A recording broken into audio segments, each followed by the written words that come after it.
اعوذ باللہ من الشیطان الرجیم بسم اللہ الرحمن الرحیم واللاتی اور وہ عورتیں یأتین الفاحشۃ جو بے حیائی کا کام کریں، زنا کا مرتکب ہو جائیں، من نسائکم تمہاری عورتوں میں سے، فاستشہدوا پس تم گواہ لاؤ علیہن ان پر، اربعۃ منکم اپنوں میں سے 4 گواہ، فَإِن شَهِدُوا پس اگر وہ گواہ گواہی دے دیں تو فَأَمْسِكُوهُنَّ ان عورتوں کی سزا یہ ہے کہ ان کو روکے رکھو، عمر قید، فی البیوت گھروں میں، حتی یتوفاہن الموت یہاں تک کہ وفات دے دے ان کو موت، او یجعل اللہ یا اللہ تعالیٰ بنا دے لہن ان عورتوں کے لیے سبیلا کوئی اور راستہ، کوئی اور اللہ تعزیر یا سزا مقرر کر دے یا موت آ جائے، اس وقت تک ایسی عورتوں کو گھروں میں ہی روکے رکھو، بند رکھو۔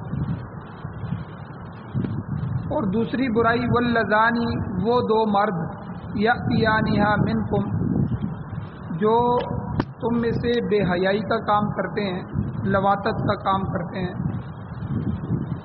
فآذوہما ان دونوں کو ایذا پہنچاؤ، تکلیف پہنچاؤ، یہ تعزیر ہے جو شرع ان کو دی جائے گی۔ فَإِن تابا پس اگر وہ توبہ کر لیتے ہیں دونوں، اصلحا اور اپنی اصلاح کر لیں، فَأَعْرِضُوا عَنْهُمَا پھر ان سے اعراض کرو، ان کو نہ چھیڑو۔ ان اللہ کان توابا رحیما بے شک اللہ تعالی توبہ قبول کرنے والا ہے اور مہربان ہے۔ سورۃ النساء کی آیت نمبر 15 اور 16 2 آیتیں آج کے درس میں تلاوت ہوئی ہیں، آپ نے ترجمہ سنا۔ سب سے پہلے ہے ربط آیات، ان آیتوں کا پچھلی آیتوں سے ربط اور جوڑ اور تعلق کیا ہے۔ اس سورہ نساء کی ابتدا میں اللہ تعالیٰ نے عورتوں کے حقوق کا ذکر فرمایا اور ان عورتوں کے ساتھ جو ظلم اور زیادتی زمانہ جاہلیت میں روا رکھی جاتی تھی، جائز رکھی جاتی تھی، اس کے متعلق اللہ نے قانون بنائے اور قرآن مجید میں قانون ذکر فرمائے، ان قانونوں کو ہمیں بتلایا اور ان کی تفصیل پیچھے گزر چکی ہے۔ پھر زمانہ جاہلیت میں دوسرا ظلم جو تھا وہ یتیم بچیوں پر ظلم کیا جاتا، یتیموں کے ساتھ نا انصافی، بے انصافی کا معاملہ ہوتا تھا، تو اللہ تعالیٰ نے اس سلسلے میں بھی مضبوط احکام صادر فرمائے ہیں جن کا تذکرہ پیچھے گزر چکا ہے۔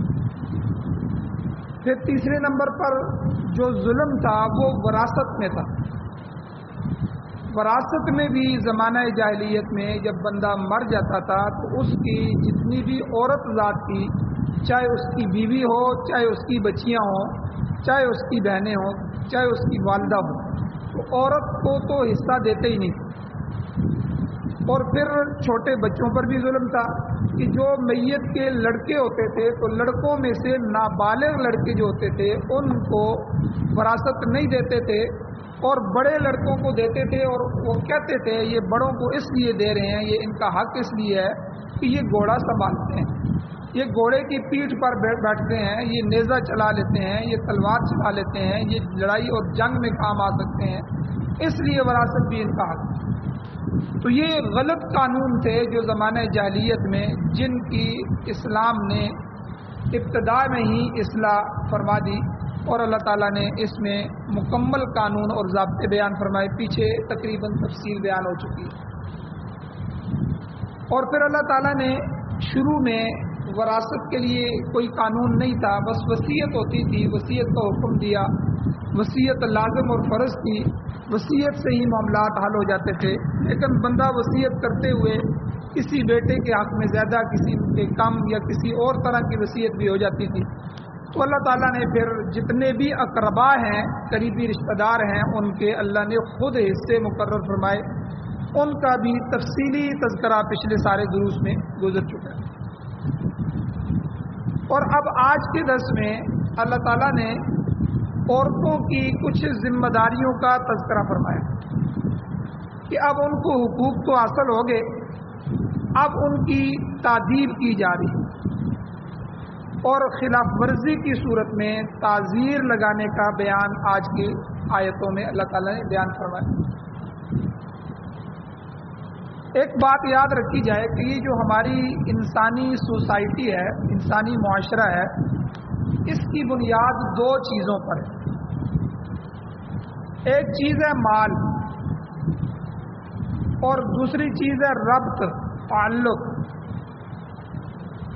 مال جو ہے اس کے متعلق بہت سے احکام پیچھے بھی بیان ہو گئے، سورہ بقرہ میں بھی آئے، اس کے علاوہ آگے بھی آئے اور مزید بھی آگے بیان ہوتے رہیں گے۔ حلال کمانا ہے، حرام نہیں کمانا، ایک دوسرے کا مال نہ حق کھانے کے متعلق بہت سی وعیدیں پیچھے آ چکی ہیں۔ وراثت کا مسئلہ بھی چونکہ مال سے ہی متعلق ہے، اس کے بھی قوانین بالتفصیل بیان ہو چکے ہیں۔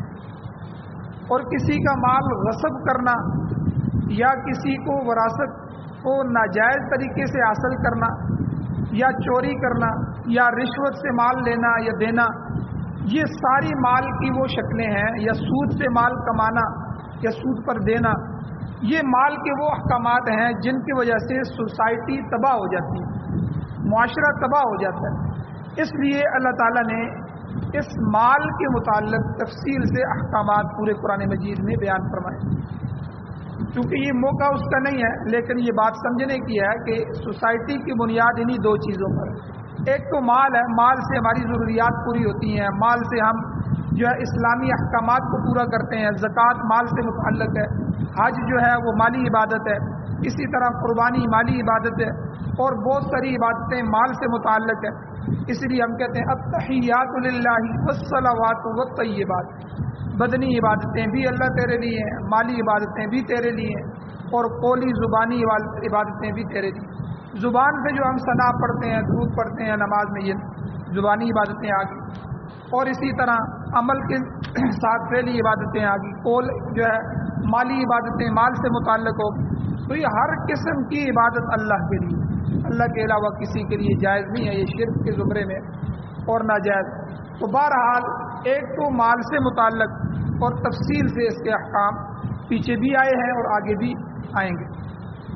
تو یہاں جس موضوع کو بیان کرنا ہے وہ دوسری بنیاد ہے، معاشرے کو زندہ رکھنے کے لیے ربط ہے۔ معاشرہ اسی ربط سے قائم ہوتا ہے۔ جو پتا اپنے شجر سے رہتا ہے اس کے اندر تر و تازگی ہوتی ہے، وہ سبز رہتا ہے۔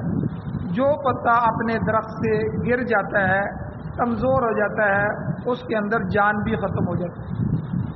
اسی طرح معاشرے کے جو افراد ہوتے ہیں، افراد کی ہر افراد کی تربیت یہ انتہائی ضروری ہے۔ اب آپ اندازہ لگائیں، جو آدمی قتل کر دے، اب قتل جو ہے اس کا جو جرمانہ ہے، اللہ تعالیٰ نے جو اس کی حد مقرر کی ہے، قصاص، دو چیزیں ہیں، یا تو قصاص ہوگا یا یعنی قتل کے بدلے قتل، یا دیت ہوگی کہ اس کا بدلہ مالی معاوضے کی صورت میں دیا جائے۔ تو دیت میں 100 اونٹ ہیں، 100 اونٹ یہ سمجھ لیں کہ ایک اونٹ اگر 5 لاکھ روپے کا لیا ہے تو 100 یعنی 5 کروڑ روپیہ بن جاتا ہے، تو یا اسی طرح بڑی رقم بنتی ہے۔ تو یہ اللہ تعالیٰ نے عاقلہ پر ڈالی ہے، عاقلہ خاندان کے اس کے سارے بالغ افراد کمانے والے سب پر ڈالی جائے گی۔ یہ کیوں ڈالی گئی ہے؟ اس لیے کہ آپ لوگوں نے اپنے بچوں کی تربیت کیوں نہیں کی، آپ نے اپنے خاندان پہ نظر کیوں نہیں رکھی؟ یہ بچے جب یہ معاملات چلا رہے تھے تو ان کو دیکھا کیوں نہیں؟ والدین پر بھی آئے گی اور اس کے ساتھ ساتھ ان بچوں کے چچا، ماموں اور یہ جتنا عاقلہ ہیں ان سب پر آئیں گے۔ تو بہرحال ربط جو ہے یہ ایک ایک فرد بڑا قیمتی ہے معاشرے کا، ہر فرد کی تربیت بہت ضروری ہے۔ تو ربط، اس سے معاشرہ قائم ہوتا ہے، اور سوسائٹی کا اولین ربط ارتباط بین الرجال والنساء، پہلا معاشرے کا جو ربط ہے، تعلق ہے، وہ مرد اور عورت کے درمیان تعلق سے شروع ہوتا ہے۔ یعنی مردوں اور عورتوں کے درمیان تعلق ضروری ہے، ربط ضروری ہے، اس سے معاشرے کی بنیاد بنتی ہے۔ نکاح ہو، نکاح کے بعد ایک معاشرے کی تشکیل کے لیے آگے اولاد شروع ہوتی ہے، پھر آگے ان کے نکاح ہوتے ہیں. اس طرح جو ہے ارتباط بین الرجال والنساء، عورتوں اور مردوں کے درمیان یہ جو تعلق ہے یہ بنیادی معاشرے کا جز ہے، اس ربط کا پہلا حصہ ہے. تو اللہ تعالیٰ نے اسی ابتدائی ربط کے متعلق ان آیات کے اندر قانون بنایا اور ان قوانین کا ہمیں اللہ نے پابند بنایا. اگر مرد اور عورت کا یہ ربط قانون کے تابع ہو، یعنی عقد نکاح کے ساتھ ہو، تو آگے نسل بھی ٹھیک ہوگی، نسل کا پتہ بھی ہوگا کہ یہ فلاں ہوگا. اسی لیے نکاح میں اعلان ہوتا ہے، نکاح کو اعلانیہ کرو، یہ بھی سنت ہے. گھروں میں نہ کرو، بیٹھکوں میں نہ کرو، مسجد میں کرو، اور پھر اعلان ہو کہ فلاں آدمی کی بیٹی فلاں نام کی بیٹی ہے، فلاں آدمی کے بیٹے کو اس کا یہ نام ہے، اس کو اتنے اتنے حق مار میں اتنے گواہوں کی موجودگی میں دی جا رہی ہے، تاکہ اس کی تشہیر ہو کہ یہ نسل صاف جا رہی ہے آگے. یہ فلاں آدمی کے خاندان سے فلاں آدمی کے خاندان والوں نے شادی کی ہے، اور فلاں کی لڑکی فلاں کے لڑکے کے ساتھ اس کا ربط ہے نکاح کے ذریعے. تو یہ سوسائٹی پاکیزہ معاشرہ اس سے تشکیل ہوگی، اور پھر آگے نسل بھی ٹھیک ہوگی، انسانی اخلاق بھی درست ہوں گے، انسانی سوسائٹی بھی پاکیزہ ہوگی، اور سوسائٹی کے تمام افراد اپنی اپنی ذمہ داریاں بھی پوری کریں گے. اب ایک عورت ہے وہ زنا میں ہے تو اس کی کون ذمہ داری اٹھائے گا؟ آگے اس کی اولاد ہوگی، وہ کس کی ہوگی؟ وہ معاشرے میں کیسے پلے بڑھے گی؟ اس کو کون ذمہ دار ہوگا؟ اور وہ اولاد آگے جائے گی تو وہ تو بے شمار معاشرتی اخلاقی بیماریوں کے اندر مبتلا ہو جائے گی. وہ تو خاندان اور خاندان تو ہوگا نہیں، معاشرے کے لیے ناسور بن جائے گی. آج یورپ کو سب سے بڑی پریشانی یہ ہے کہ وہاں حرام اولاد کی سب سے زیادہ تعداد ہے، اور حکومت اپنی طرف سے معاملات کرتی ہے، لیکن ان کے معاملہ عورت بچہ پیدا کرنے کے لیے تیار نہیں. جب سے عورت گھر سے باہر نکلی ہے، اب وہ بچہ پیدا کرنے کے لیے تیار نہیں ہے. وہ معاشرے کو آگے سیریس ہو کر صحیح طریقے سے چلانے کے لیے تیار نہیں ہے. ان کا معاشرہ ٹوٹ ٹوٹ کا شکار ہے. تو ان کو لالچیں دی جاتی ہیں کہ ہم بچوں کی یہ ذمہ داریاں بھی اٹھائیں گے، آپ نکاح کریں، یہ کریں، وہ کریں. پھر بھی یورپ کی عورت جو ہے اب دوبارہ گھر میں داخلے کے لیے تیار نہیں. یہ اس اسلام کا ایک حسن ہے کہ اسلام نے مرد و زن کے درمیان یہ تفریق کر دی کہ مرد باہر کی ساری ذمہ داریاں اٹھائیں، عورت گھر کی ساری ذمہ داریاں اٹھائیں. معاشرہ آگے چلتا رہے گا، یہ دونوں پہیے برابر برابر چلتے رہیں گے، اور سوسائٹی کا امن اور سکون اور حسن جو ہے وہ قائم رہے گا. اور اسی طرح نکاح کے ذریعے عورت جو ہوتی ہے اس کی ذمہ داریاں خاوند کے اوپر آ جاتی ہیں. اور اسی لیے نکاح میں یہ ضروری ہے کہ لڑکا کمائی والا ہو، اس کا کوئی نہ کوئی کمائی کر رہا ہو کہ وہ اپنی بیوی کے اخراجات اٹھا سکے، اس کو ایک مکان دے سکے، ایک چھت مہیا کر سکے. تو یہ ساری ذمہ داریاں جو ہے وہ نکاح کے ساتھ آ جاتی ہیں. اور اگر یہ پہلا ربط، اولین ربط ہی لا قانونیت کا شکار ہو جائے، اس کے لیے کوئی قانون نہ ہو، تو اس ربط کی ابتدا نکاح کی بجائے زنا اور فحاشی سے شروع ہو جائے، تو پھر انسانی سوسائٹی تباہ ہو جائے گی، برباد ہو جائے گی، نسل بگڑ جائے گی، انسان کا اخلاق تباہ ہو جائے گا. دنیا میں بھی ذلت کا منہ دیکھنا پڑے گا، اور آخرت میں بھی سخت رسوائی ہوگی. چنانچہ اس ربط کو خراب کرنے والا عمل قابل تعزیر ہے، اس کے لیے تعزیر ضروری ہے، سزا ضروری ہے. تو اللہ تعالیٰ نے سوسائٹی سے عیاشی اور زنا جیسے کبھی جو فعل ہیں ان کے خاتمے کے لیے ابتدائی طور پر یہ تعزیر لگائی ہے، جو آج کے درس کا موضوع ہے. اور یہ تو ابتدائی تھی. اس کے بعد کچھ عرصہ بعد اللہ تعالیٰ نے سورہ نور نازل فرمائی. تو سورہ نور کے آیات کے ذریعے اس معاشرتی اور اخلاقی جو ہے برائی کے مستقل قانون اور تعزیر کو اللہ تعالیٰ نے وہاں ذکر فرمایا. پھر تبدیلی ہو گئی تھوڑی سی اس سزا میں جو ان آیتوں میں ذکر کی گئی. یاد رکھیں سزائیں دو قسم کی ہوتی ہیں جو اللہ تعالیٰ نے قرآن مجید میں بیان فرمائی ہیں، یا حضور علیہ الصلوۃ والسلام نے ارشاد فرمائی ہیں. ایک کو حدود کہتے ہیں، ایک کو تعزیر کہتے ہیں. حدود اللہ وہ ہیں جو اللہ نے خود مقرر فرما دی. تعزیرات وہ ہیں کہ جو مقرر تو نہیں ہیں، لیکن وہ موقع مال کی مناسبت سے اس بندے کے گناہ کو دیکھتے ہوئے قاضی کو یا حاکم کو اختیار ہوتا ہے کہ وہ کوئی سزا، جلا وطنی کی سزا بھی دے سکتا ہے کہ اس کو یہاں سے نکال دو، اس جگہ یہ نہ رہے، یا اس کے علاوہ کوئی بھی سزا اس کے لیے متعین کر سکتا ہے، وہ کئی دفعہ حدود سے سخت بھی ہو سکتی ہے۔ تو بہرحال اللہ تعالیٰ نے یہاں تعزیرات ذکر فرمائی ہیں، اور مرد اور زن کی اس جائز ربط کی حفاظت کے لیے اللہ نے قانون سازی فرمائی ہے۔ تو اللہ تعالیٰ نے اس ربط کو قضائے شہوت اور نسل انسانی کی بقا کے لیے نکاح کی صورت دی ہے اللہ نے کہ تم نکاح کو رواج دو۔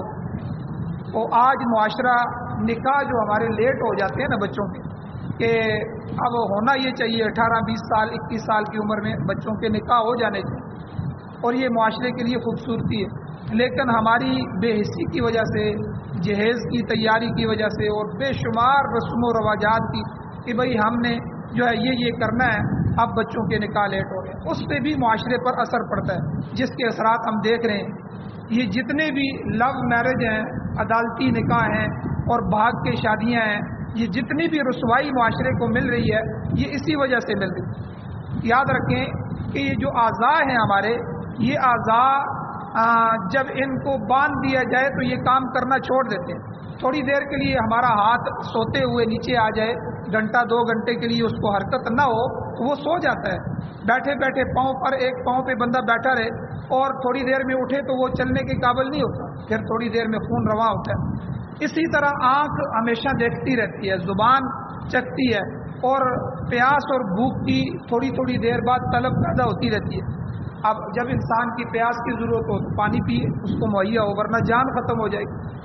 اسی طرح بھوک جو ہے جب لگے تو اس کے لیے کھانے کا بندوبست کیا جائے، تو ورنہ بھوک اگر بڑھ جائے گی تو اس کی شدت ہلاکت میں بھی پہنچا دے گی۔ اسی طرح اللہ نے انسانی جسم میں شہوت رکھی ہے۔ شہوت بالغ بچے میں پیدا ہونا شروع ہو جاتی ہے، جب وہ 13 سال کا 14 سال کا ہوتا ہے، اس کے اندر شعور پختہ ہونا شروع ہو جاتا ہے، اور وہ ہر چیزوں کو سننا اور سننے کے بعد سمجھنا شروع ہو جاتا ہے، اس کے فیصلے اپنے ہونے شروع ہو جاتے ہیں۔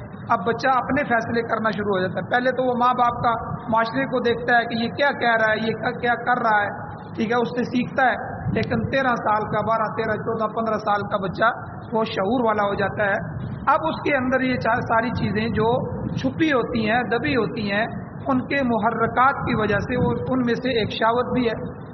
جہاں اس کی عقل دبی ہوتی ہے وہ عقل مند ہو جاتا ہے، اس لیے شریعت کے احکام اس کی طرف متوجہ ہو جاتے ہیں۔ بالغ ہونے سے پہلے نماز فرض نہیں ہے اس پر، اب بالغ ہونے کے بعد عقل پختہ ہو گئی ہے، اب یہ جو ہے سامنے آ گئی ہے، سوچنا سمجھنا اس نے شروع کر دیا ہے، اب نماز، روزہ، حج، زکوٰۃ، ہر چیز اس کے مال میں سے، اس کی چیزوں میں سے اس پر فرض ہو جاتے ہیں، فرائض لاگو ہو جاتے ہیں، اور اس سے پہلے نہیں ہے۔ تو اسی طرح شہوات جو ہیں یہ خود بخود، یہ جو پیاس کی شہوت ہوتی ہے، پیاس کی بھی ایک خواہش ہوتی ہے جو اندر پیدا ہوتی ہے، بھوک بھی اپنے ٹائم پہ لگ جاتی ہے، اسی طرح شہوت بھی اپنے وقت سے بننا شروع ہو جاتی ہے اور یہ پیدا ہو جاتی ہے۔ اب اس کا علاج یہ ہے کہ بچوں کا اپنے جلد از جلد معاملات ان کے مکمل کیے جائیں اور اسلامی معاشرے کو پاکیزہ رکھا جائے، اس سوسائٹی کو بنایا جائے، بگاڑا نہ جائے۔ تو اس لیے جلد از جلد شادی۔ اب بچیاں جو ہیں وہ اسکول پڑھ رہی ہیں، پھر کالج پڑھ رہی ہیں، پھر یونیورسٹی پڑھ رہی ہیں، 30 35 سال کی لڑکیاں ہو جاتی ہیں، ان کی شادیاں نہیں ہوتی۔ وہ اگر غلط کام نہ کریں تو پھر کیا کریں؟ ان کے جو ہے سسٹم میں، وہ تو 17 سال کی بالغ تھی، ان کو 18 20 سال کی عمر میں شادی کی ضرورت تھی، آپ نے 15 سال مزید گزار دیے۔ پھر معاشرے کو کوستے ہیں ہم لوگ کہ دیکھو جی یہ کر دیا انہوں نے، ہمارے بےعزتی کروا دی، فلاں کر دیا۔ ہماری طرف سے بھی، والدین کی طرف سے بھی بہت سے معاملات ہوتے ہیں۔ تو بہرحال اللہ تعالیٰ نے اس ربط کو جو نکاح کے ساتھ مرد و زن کے درمیان ہوتا ہے، اس کی اللہ نے حفاظت فرمائی، اس کے لیے قانون سازی کی ہے۔ آگے بہت سے قانون اس کے متعلق آ رہے ہیں، اور انسانی بقا جو ہے اس کی صورت اسی نکاح کے اندر ہے۔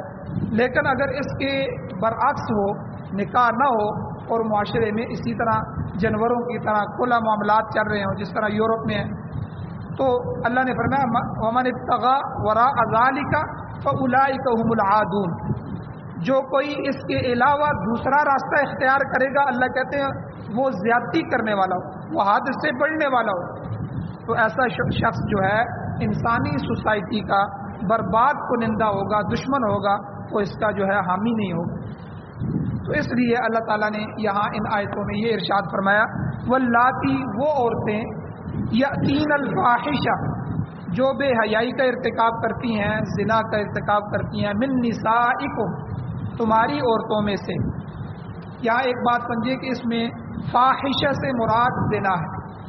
قرآن پاک میں جہاں بھی فحش کا لفظ آیا ہے فاحشہ، اس کا اطلاق کئی چیزوں پر ہوتا ہے. کبھی تو زنا پر بھی ہوتا ہے، لواطت پر بھی ہوتا ہے، بخل پر بھی ہوتا ہے، عریانی پر بھی ہوتا ہے، ان سب پر ہوتا ہے. لیکن یہاں مطلب یہ ہے کہ اگر شادی شدہ عورتیں زنا جیسے فعل شنی کا ارتکاب کریں، برائی کا ارتکاب کریں، تو کرنا کیا ہے؟ فاستشہدوا علیہن اربعۃ منکم، تو تم اپنے میں سے ان عورتوں پر 4 گواہ لو. گویا کہ فعل زنا کے ثبوت کے لیے 4 عینی گواہوں کی ضرورت ہے. 4 مرد 4 گواہ اس فعل کو دیکھ رہے ہوں کہ ہم نے دیکھا ہے کہ انہوں نے یہ کام کیا ہے. اس سے کم درجے کی شہادت سزا کے لیے ناکافی ہے. جو سزا اللہ نے رکھی ہے جو ہے جرم زنا کی جو سزا وہ بڑی سخت سزا ہے. رجم کیا جائے گا، ان کو کھڑا کر کے پتھروں کی بارش کی جائے گی، ان کو مارا جائے گا. اس لیے اس سزا کو لاگو کرنے کے لیے اللہ نے شرائط بھی بڑی سخت کی کہ 4 بندے ان کو دیکھیں کہ وہ واقعی جو ہے میں نے دیکھا ہے جی یہ آدمی یہ کام کر رہے ہیں، یا وہ خود اقرار کریں کہ واقعی ہم سے یہ غلطی ہوئی ہے اور ہم نے یہ کام کیا ہے. اس سے یہ سزا جو ہے اس میں لاگو ہوگی. تو اس لیے شریعت نے عاقل بالغ ایسے 4 مرد گواہوں کی شہادت کو لازمی قرار دیا ہے جنہوں نے اس فعل کو اپنی آنکھوں سے دیکھا ہے. آگے اللہ تعالیٰ نے فرمایا فَإِن شَهِدُوا، اگر یہ 4 مرد اس فعل زنا کی ارتکاب کی گواہی دے دیں اور وہ کر دیں، شہادت دے دیں کہ ہم نے واقعی یہ دیکھا ہے، تو آپ نے اب عورتوں کو کیا کرنا ہے؟ ان کے لیے سزا اللہ نے تعزیر کیا رکھی ہے؟ فَأَمْسِكُوهُنَّ فِي الْبُيُوتِ، تو ان عورتوں کو جن کے خلاف شرعی شہادت مل گئی ہے اپنے گھروں میں قید کر دیں. انہیں باہر جانے کی اجازت نہیں ہے، باہر جانا ان کے لیے ہمیشہ کے لیے بند. تو ابتدائی زمانہ اسلام میں بدکار عورتوں کے لیے اللہ تعالیٰ نے یہی تعزیر مقرر کی تھی. اب یہ مسئلہ نہیں ہے، ابتدا کے اندر یہ مسئلہ ہے. یہ ایک بات یہ بھی یاد رکھیں کہ یہ جو ہماری عبادات ہیں یا ہماری جو یہ افعال ہیں اسلامی، یہ شروع سے بنتے جا رہے تھے. نماز پہلے 2 وقت کی تھی، پھر 5 وقت کی ہوئی. رکعتیں پہلے کم تھیں، پھر اللہ تعالیٰ نے ان کو مزید بڑھایا، کم کیا. اسی طرح شروع میں نماز کے اندر باتیں بھی جائز تھیں، آ کر سلام بھی کر لیتے تھے اور ایک دوسرے سے پوچھ لیتے تھے یہ کتنی رکعت چل رہی ہے، یا کوئی باہر سے آتا کسی سے کوئی اپنا کام ہوتا وہ بھی پوچھ لیتا، یعنی بات چیت جائز تھی. پھر بات جو ہے اس کو روک دیا گیا، یعنی یہ بن رہے تھے معاملات. تو پھر آخر میں نماز کا عمل مکمل ہو گیا. اسی طرح شراب کی حرمت جو ہوئی ہے یکدم نہیں ہوئی ہے، 3 مختلف موقعوں پر جو ہے وہ شراب کی حرمت ہوئی ہے. اسی طرح پھر اس کو حرام کر دیا گیا، اور اسی طرح سود کے معاملات ہیں. تو یہاں بھی جو ہے یہ جو احکام ہیں یہ شروع میں اس طرح تھے کہ ان عورتوں پر اللہ نے یہ تعزیر مقرر فرمائی کہ ان عورتوں کو ہمیشہ کے لیے بند کر دیا جائے. لیکن بعد میں آگے جا کے سورہ نور کے اندر جو اللہ نے اس کے مستقل احکام نازل فرمائے ہیں ان میں اللہ نے یہ حکم نازل فرمایا کہ شادی شدہ اور غیر شادی شدہ دونوں کی الگ سزا ہے. اگر شادی شدہ آدمی مرد ہو یا عورت ہو، وہ اگر زنا کا ارتکاب کرتا ہے تو ان کو رجم کیا جائے گا، سنسار کیا جائے گا، پتھر مار مار کے ان کو مار دیا جائے گا. یہ ان کی حدود ہیں جو اللہ نے آگے بیان فرمائی. تو بہرحال یہاں اللہ نے فرمایا اگر یہ عورتیں اس طرح کریں تو آپ نے ان کو کیا کرنا ہے؟ فَأَمْسِكُوهُنَّ فِي الْبُيُوتِ، اپنے گھروں میں عمر قید ہمیشہ کے لیے ان کو بند کر دینا ہے. کب تک؟ اللہ کہتے ہیں حَتَّى يَتَوَفَّاهُنَّ الْمَوْتُ، یہاں تک کہ انہیں موت آ جائے، موت تک ان کو عمر قید. یا او یجعل اللہ لہن سبیلا، اللہ تعالیٰ ان کے لیے کوئی اور راستہ بنا دے، یعنی کوئی اور قانون نافذ کر دے. اللہ مزید قرآن میں کوئی آیت نازل کرے جس سے ان کا یہ قانون بدل جائے. اور پھر اسی طرح ہوا کہ یہ عمر قید کی جو سزا تھی شروع میں، پھر اللہ نے اس کو بدل دیا اور اللہ تعالیٰ نے حدود مقرر فرمائی. اس میں اللہ نے رجم کا فیصلہ کر دیا. تو بہرحال اسی سلسلے میں یہ آگے آئے گا الزانیۃ والزانی فجلدوا كل واحد منهما 100 جلدہ، یعنی زانی عورت اور زانی مرد میں سے اگر کوئی اس کا ارتکاب کرتے ہیں تو ہر ایک کو 100 کوڑے لگائے جائیں۔ تو یہ سزا غیر شادی شدہ کے لیے۔ یہ جو شادی شدہ نہیں ہے اگر وہ زنا کرتے ہیں تو اس میں اللہ نے تھوڑی سی تخفیف کی ہے کہ چونکہ وہ ابھی ان کی شادی نہیں ہوئی، ان سے اگر یہ کام ہو گیا تو ان کے لیے سزا یہ ہے کہ ان کو بٹھایا جائے، ان کو 100 کوڑے لگائے جائیں۔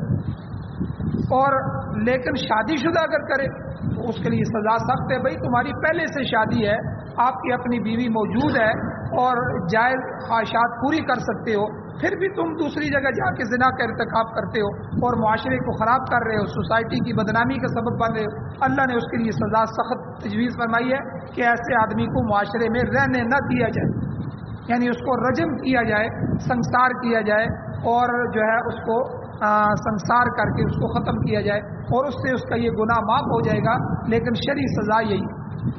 تو اس میں کچھ اور بھی احکامات ہیں، انشاءاللہ کل کے درس میں بیان کیے جائیں گے۔ اللہ تعالیٰ سے دعا ہے اللہ ہمیں عمل کی توفیق عطا فرمائے۔ آمین۔ الحمدللہ رب العالمین، عاقبۃ للمتقین، والصلاۃ والسلام علی رسولہ النبی الکریم۔ یا اللہ ہماری کمیوں کوتاہیوں کو معاف فرمائیے، درگزر فرمائیے، صغیرہ کبیرہ گناہوں کو معاف فرمائیے۔ یا اللہ قرآن و سنت کو پڑھنے، پڑھانے، سننے، سمجھنے، سمجھانے اور اس کو معاشرے میں لاگو کرنے کی توفیق عطا فرمائے۔ یا اللہ قرآن و سنت کی بالادستی نصیب ہے۔ یا اللہ پاکستان سمیت پوری دنیا میں قرآن و سنت کی حکومت نصیب ہے، امارت اسلامیہ شریعہ خلافت راشدہ کا قیام نصیب ہے۔ یا اللہ جتنے باطل نظام، غیر اسلامی نظام کام کر رہے ہیں جمہوریت سمیت، یا اللہ ان سب نظاموں کو ختم فرمائیے، اپنا مبارک نظام ہمیں نصیب ہے۔ یا اللہ جو پریشان حال ہیں پریشانیوں کو ختم فرمائیے، جو بیمار ہیں ان کو شفا عطا فرمائیے، جو ایمان کی حالت سے اس دنیا سے جا چکے ہیں یا اللہ ان سب کی بخشش فرمائے۔ یا اللہ ہماری دعاؤں کو محض اپنے فضل و کرم سے قبول فرمائے۔ صلی اللہ تعالی علی خیر خلقہ محمد و آلہ و صحبہ اجمعین برحمتک یا